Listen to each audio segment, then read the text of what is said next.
안녕하십니까. 신인균의 군사TV 디펜스 브리핑입니다. 자, 오늘도 역시 전세계 각종 군사, 안보, 국방, 무기 관련 소식 중에서 중요한 소식 간추려서 브리핑하겠습니다. 첫 번째 소식입니다. 태국이 에이서 레이더를 장착하고 환골 탈퇴한 F5 전투기를 싱가포르 에어쇼에서 공개해서 화제입니다. 태국 공군이 지난해 11월부터 본격 운용하기 시작한 F5의 최신 개량형인 F5TH가 싱가포르 에어쇼에서 처음으로 공개되었다고 제인스가 현지 시각 13일 보도했습니다. 태국은 이번 에어쇼에 제211 비행대 소속의 F5TH 전투기 2대를 보내서 지상 전시와 비행 시험을 보였는데요. 전문 관람객들은 환골 탈퇴에 가까운 개량이 이루어진 F5TH의 놀라움을 금치 못했다는 소식입니다. 태국은 이스라엘 엘빗 시스템에 자국이 보유 중인 34대의 F5EF 중 14대를 개조 의뢰했는데요. 총 사업비 1억 달러, 대당 715만 달러, 우리 돈으로 84억 원으로 F5는 4.5세대급 전투기로 다시 태어났습니다. 주요 개량 사항으로는 그리포 F, 에이서 레이더 탑재를 했고요. 항공 전자장비와 조종 계통을 완전히 교체했고, 링크-T 전술 데이터 링크를 통합해서 협동 교전 능력을 부여했고, 새로운 공대공 무장 운용 능력을 부여한 등인데요. 이로써 태국 공군의 F5는 자국 공군 조기 경보기의 데이터 링크를 받아서 90km 밖에 있는 표적을 공격할 수 있는 장거리 공격 능력을 보유하게 됐습니다. 태국 공군은 이 개량에 큰 만족감을 표하며 12대의 추가 개량 계약도 발주를 했는데요. 적은 돈으로 내실 있게 발전을 추구하며 최근에는 중국 공군도 모의 교전에서 박살낸 태국 공군의 모습을 보고 우리 공군도 좀 배워야 되겠다라는 생각이 듭니다. 야, 이거 정말 대단하죠. F5 전투기입니다. F5 전투기인데 태국이 이스라엘에 의뢰를 해서 완전히 4.5세대 정도 수준의 개량을 해버렸어요. 대당 우리 돈으로 한 84억 원 정도 이렇게 해서 14대를 개량을 했는데 뭐 몇 대 되지도 않아요. 14대인데 여기다가 이제 그리포 F라고 하는 레이더를 탑재를 했는데 에이사 레이더입니다. 이 그리포 F가 우리 한국의 FA-50 또는 T-50과 주로 경쟁을 하고 있는 그 M346, 그 M346의 공격형이 지금 나왔는데 그 공격형에 장착이 된 레이더가 그리포 레이더의 기계식 버전이에요. 그것을 이제 전자식으로 바꾼 게 이 그리포 F인데 그걸 탑재를 했고요. 그리고 이제 태국은 사브에서 만든 조기 경보기가 있죠. 그 조기 경보기하고 데이터 링크를 할 수 있게 만들어서 협동 교전 능력. 그러니까 여기서 쏴주고 거기서 유도해주고 조기 경보기가 유도해주고 이런 능력까지 구비를 했고요.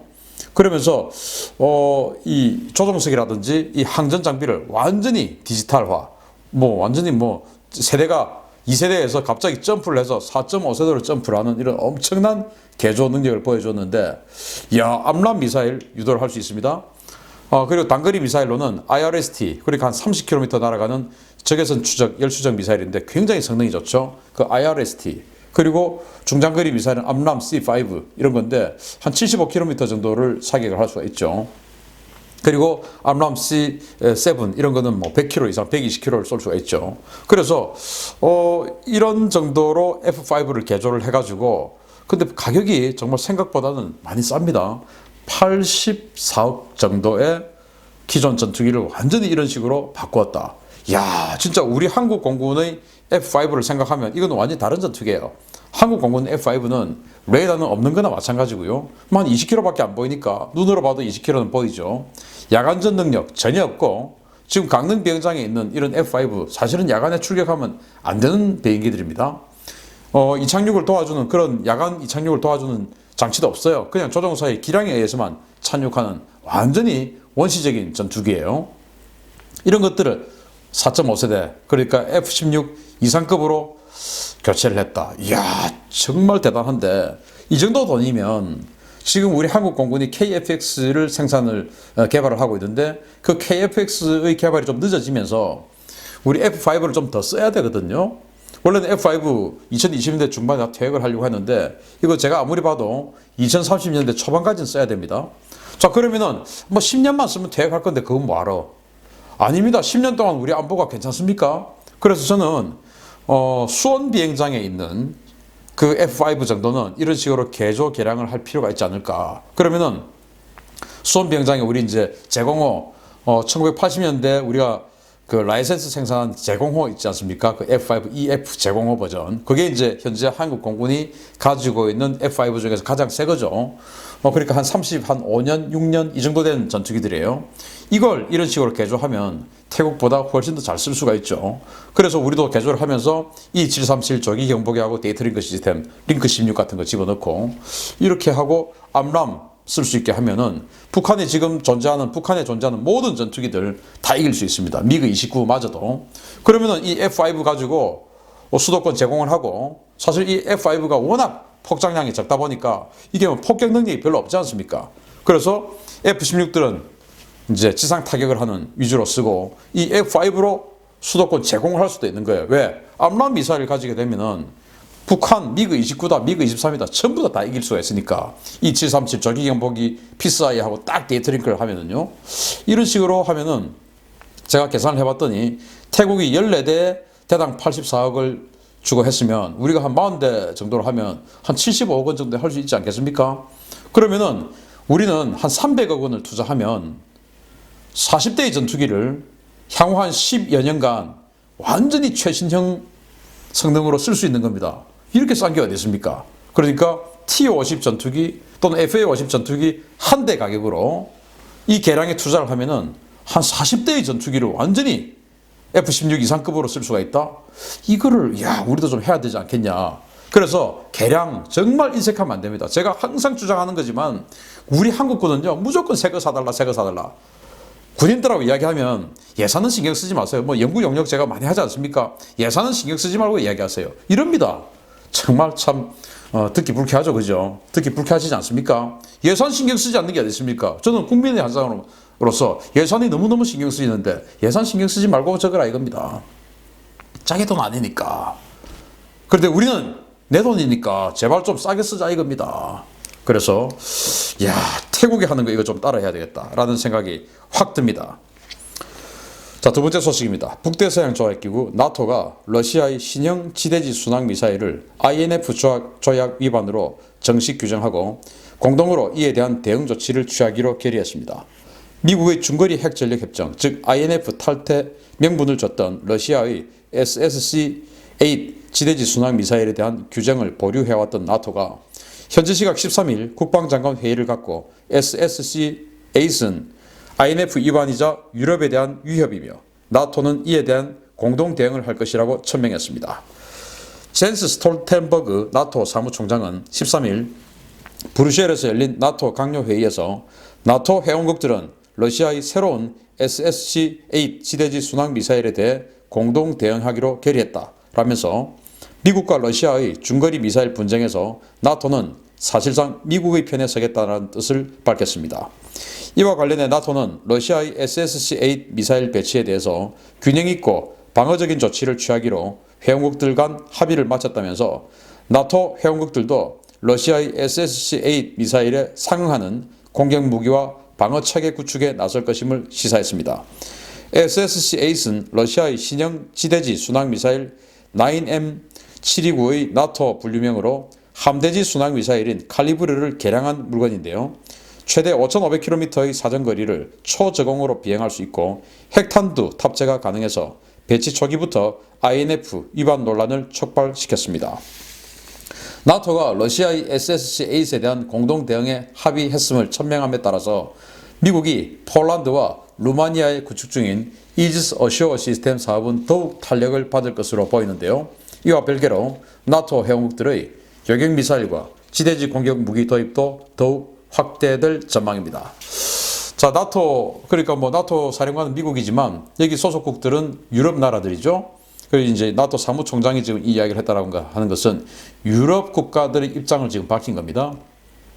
미국과 러시아가 중거리 핵전력 조약, 여기에서 이제 미국이 먼저 탈퇴를 했습니다. 그래서 이제 거의 사라져 버렸는데 이건 나토하고는 관계가 없어요. 미국과 러시아의 협정이었기 때문에. 그래서 일방이 탈퇴를 했으니까 이제 이거는 끝난 겁니다.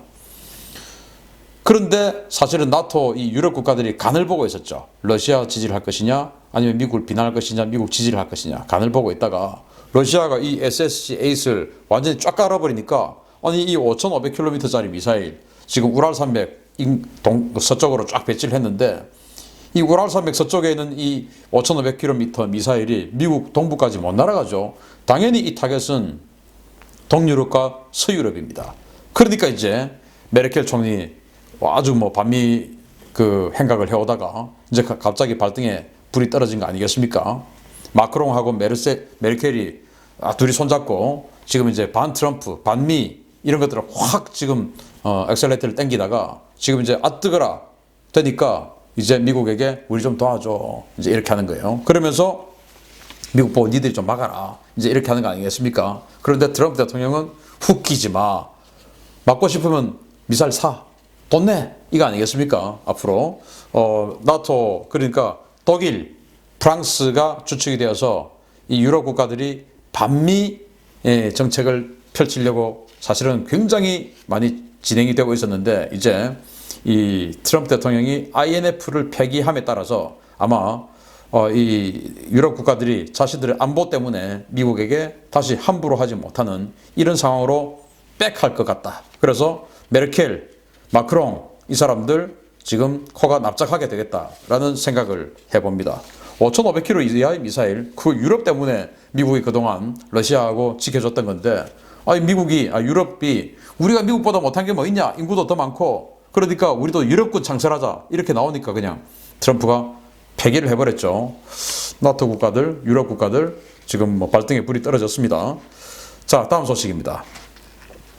인도 공군의 지향이라고 불리는 인도 국산 전투기 테자스가 세계 최고 수준의 기술력을 가진 록히드 마틴의 기술 지원을 받아 기사 회생할 수 있는 기회가 열릴지도 모르겠습니다. 114대의 중형급 전투기를 도입하는 인도 공군의 차세대 전투기 사업에 F-16V의 개량형인 F-22를 제안하고 있는 록히드 마틴이 인도에 매력적인 제안을 제시했다고 인도 현지 유력 방송사인 NDTV가 14일 보도했습니다. NDTV는 도널드 트럼프 미국 대통령의 이달 24일 인도 국빈 방문을 앞두고 록히드 마틴이 양국 방위 산업 협력을 위한 파격적인 제안을 내놓았다며 이 제안은 인도 테자스 전투기를 록히드 마틴 기술로 개량하는 것이라고 전했습니다. 비벡 럴 록히드 마틴 전략 및 사업 담당 부사장은 NDTV와의 인터뷰를 통해서 록히드 마틴은 인도의 차세대 전투기 사업에 F-22를 납품하는 것뿐만 아니라 인도가 독자 개발한 테자스 전투기의 개선과 관련해서 인도를 지원하는 데 매우 관심이 있다라면서 테자스의 성능 개량 사업에 적극 협력할 의사를 피력했습니다. 인도가 200대를 도입 중인 테자스 전투기는 아준 전차의 공군형 또는 날아다니는 관 등으로 불릴 만큼 형편없는 성능과 신뢰도로 악명이 자자한데요. 40년에 가까운 개발 기간을 거쳤음에도 아직도 신뢰도 문제가 해결되지 않는 인도 방위 산업의 대표적인 실패작으로 평가됩니다. 이 때문에 인도 공군은 테자스 사업을 포기하고 라팔 등 신규 전투기 대체를 추진했으나 자국 방산업계 보호와 메이크 인디아 정책을 표방한 정부 시책 때문에 울며 겨자 먹기로 테자스를 대량 도입하고 있는데요.